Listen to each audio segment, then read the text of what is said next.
aroma. Ito ang aking kalamansi. Non-stop cooking. Sana makasurvive siya ngayong summer. Ganyan lang siya, kaliit. Small garden. At ang lemon, napakatagal bago mamunga. And ito. Ayan. At malunggay na lagi ko nang nagugulay. Ang malunggay. Wow. And may sila rin ako dyan. And ang aking kamote na ang gusto ko lang ay dahon.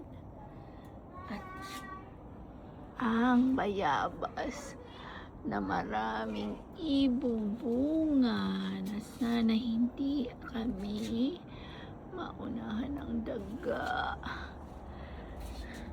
At ayan ang mga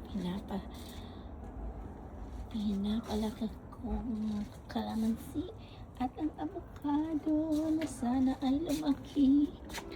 At ang aking bayabas. At yan ang aking kanto. At may kamote pa ako rito. Nilagay ko sa bote. At ngayon, nagdadahon na siya. Then later on, siguro ilalagay ko ulit siya sa lupa. Strawberry, nabigay ng aking co-workers dati. At ayan, ang aking nasa sulok. Meron din ako